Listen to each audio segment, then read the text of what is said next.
or on waterways. In sport, Flamingos of Nigeria thrashed Nazareth Queens 7-0 in World Cup qualifier. We'll get you details of these and more in a moment.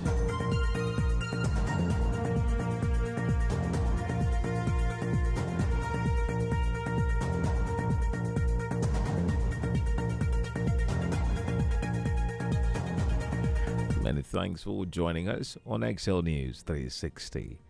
Now the news in full. The Akwa Ibom State Government has announced the maiden international flight set to take off from Victor Otta International Airport, Uyo, to Kotoka International Airport, Accra, Ghana. A news release by the Commissioner for Information, Dr. Nekanumana, says the announcement follows a presidential approval for the upgrade of Victor Otta, Uyo, to international status and investment by the administration of Pastor Moino, Governor of Akwa Ibom State, to put in place all infrastructural facilities to elevate the airport to international status. The statement says the maiden international flights from Victor Otta International Airport, Uyo, to Kotoka International Airport, Accra, Ghana, is scheduled for Saturday, May 2, 2026, and is to be operated by the state's flagship airline, Ibom Air. The historic milestone represents a significant step in the state's strategic drive to expand its aviation capacity, enhance international connectivity, and position Akwa Ibom as a preferred destination for tourism and investment. The statement notes that while the maiden flight signals the commencement of international operations from Uyo for official opening of the new terminal building and full commercial flight schedules will be announced in due course. Talking security, the Akwa Ibom State Police Command, in a coordinated joint operation with operatives of the Economic and Financial Crimes Commission, EFCC, has successfully secured the release of all 14 victims abducted by sea pirates along the Calabar-Oron waterways. A statement by the police public relations officer Tim Von John says the operation followed sustained intelligence-driven effort and relentless pressure mounted on criminal element operating within the maritime corridor. Acting on credible intelligence, joint operatives intensified surveillance and launched targeted operations across identified flashpoints, culminating in the safe rescue of all victims without any loss of life. The rescued victims are currently undergoing medical evaluation and treatment alongside necessary debriefing before being reunited with their families. Meanwhile, the Commissioner of Police in Akwa Ibom State, Baba Azara FSI, commended the professionalism and operational efficiency demonstrated by personnel of both agencies.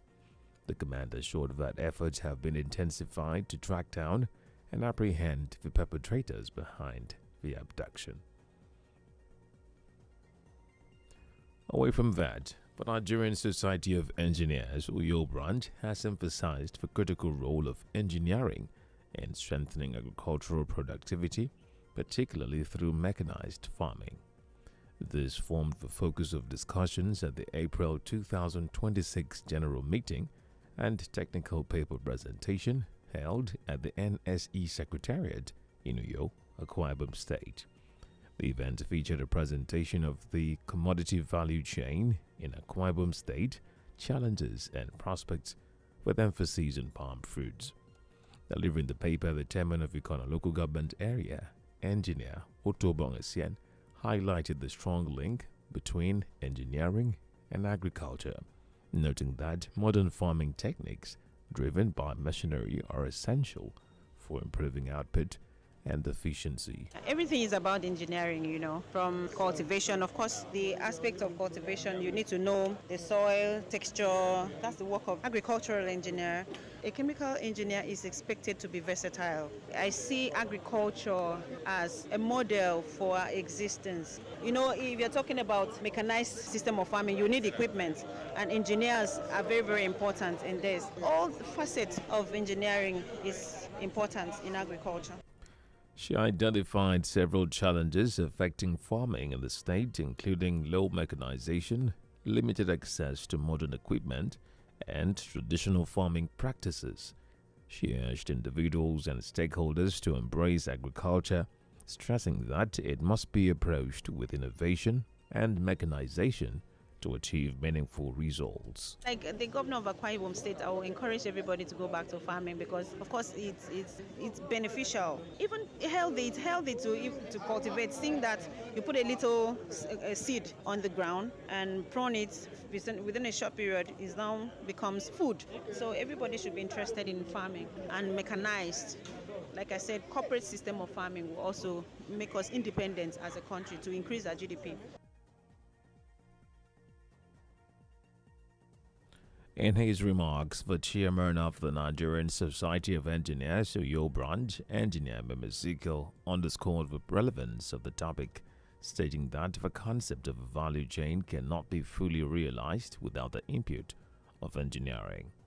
He also commended the Akwa Ibom state government for its continued investment in agriculture, describing it as a step in the right direction towards economic growth and food security. When we talk about value chain, you can't have it correct except engineers are involved. When you have to export product, we are talking about mechanization of farming. And this is where we have problem because we are still doing this subsistence farming. The present administration of Pastor Umoeno is really investing in agriculture. Few days from now, the Ibom Equipment Leasing Company will be commissioned, where you have all sort of agri machineries that will help our farmers to be involved in mechanization.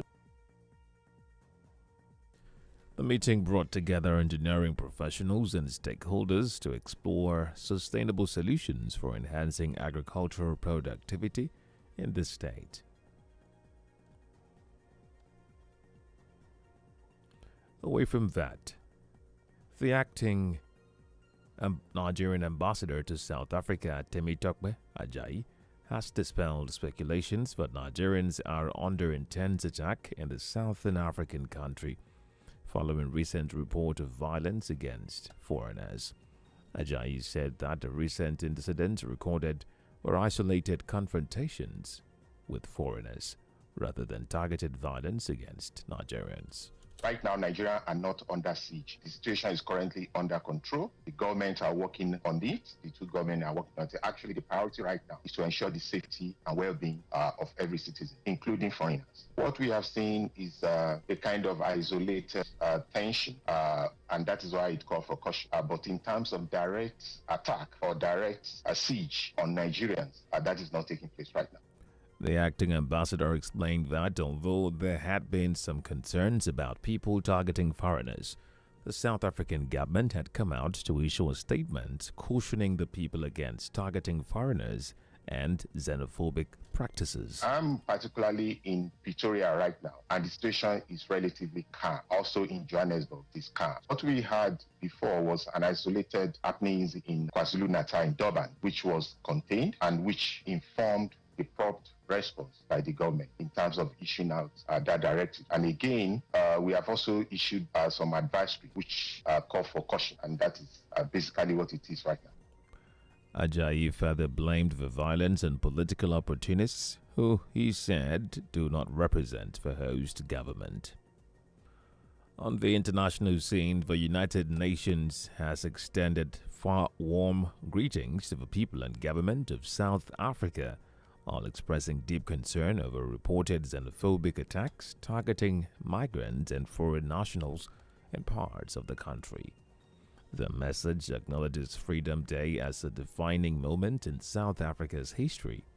However, the Secretary General raised alarm over reported incidents of violence, harassment, and intimidation, warning that such act threatens social cohesion and undermine democratic principles.